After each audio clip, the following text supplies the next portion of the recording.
comment on fait pour guider un drone, un UAV, pour qu'il navigue vite et bien? Surtout quand c'est compliqué ou urgent, comme après une catastrophe. C'est un vrai casse-tête. Aujourd'hui, on va décortiquer une recherche assez fascinante. Elle s'appelle VLM RTT, Vision Language Model Guided RTT Search for Autonomous UAV Navigation. Bon, le titre est un peu long, mais l'idée est super intéressante. Une approche hybride. L'objectif, voir comment marier l'IA, plus précisément ces modèles qui comprennent images et langage, les VLM, avec des techniques de planification de trajectoires plus classiques. Comment ça peut rendre les drones plus malins et plus efficaces. Prêt ? Oui. On y va. Alors pour commencer, les méthodes, disons, traditionnelles, comme l'algorithme RTT, elles sont bien, elles existent depuis longtemps.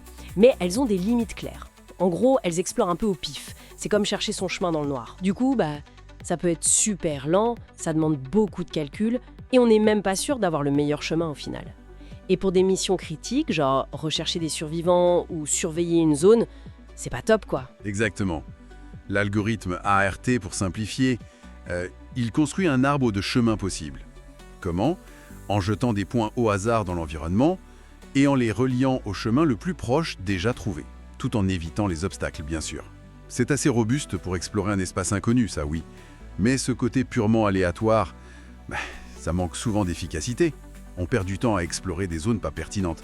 Il y a eu des améliorations, comme ART ou ART Connect, mais le défi de l'efficacité y reste, surtout quand le temps presse. D'accord. Et c'est là qu'interviennent ces fameuses VLM, les modèles de vision et langage. Donc ce sont des IA qui sont capables de piger à la fois ce qu'il y a sur une image et ce qu'on leur dit en langage naturel. Elles analysent une scène, ce que le drone voit, et elles peuvent raisonner dessus. C'est ça qui est nouveau et puissant. Tout à fait. Et l'IA ne se contente plus de dire « ça c'est un arbre, ça c'est un mur ».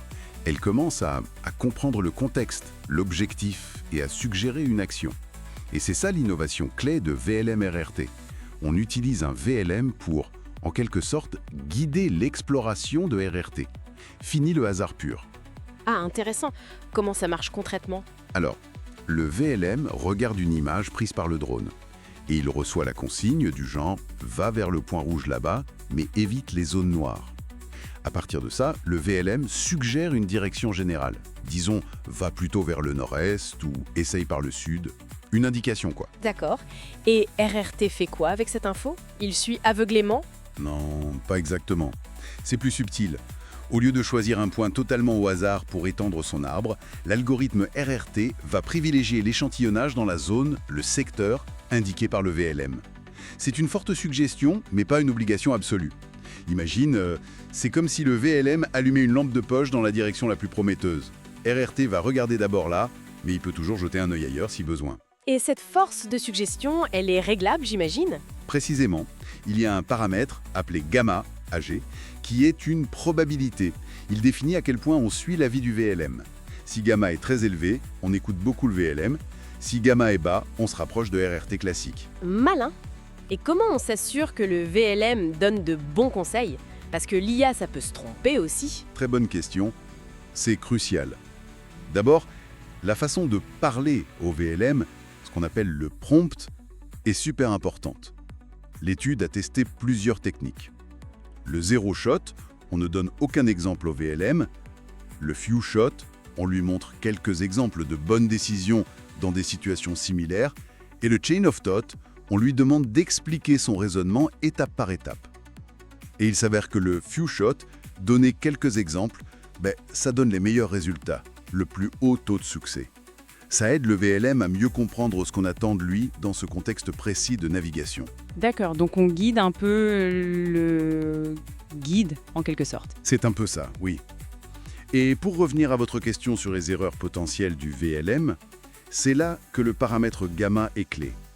Les chercheurs ont trouvé qu'une valeur ni trop haute ni trop basse, autour de 0,70 à 0,85, donne le meilleur équilibre. Ça permet de profiter de l'intelligence du VLM la plupart du temps, mais de garder une part d'exploration aléatoire classique. Cette part aléatoire, elle sert de filet de sécurité si le VLM se trompe ou s'il suggère un chemin qui mène à une impasse. C'est cette combinaison qui rend l'approche robuste. Très clair. Et alors, les résultats, est-ce que ça marche vraiment mieux en pratique ? VLM comme GPT-4o et Llama 3.2. Et VLM RRT trouve un chemin beaucoup plus vite. On parle dans certaines expériences de trouver une solution en 170-180 itérations contre plus de 400 ou 500 pour RRT classique, ou même RRT visite. Dans d'autres cas, c'était 90 itérations contre plus de 300. Waouh! Le gain en temps de calcul doit être énorme. Exactement. C'est un facteur 2, 3, voire plus parfois. Et ce qui est important, c'est que la qualité du chemin n'est pas sacrifiée. On ne va pas plus vite en prenant un chemin beaucoup plus long ou dangereux. Justement, non. La longueur du chemin prouvé est comparable à celle obtenue avec RRT qui est pourtant optimisée pour trouver des chemins courts.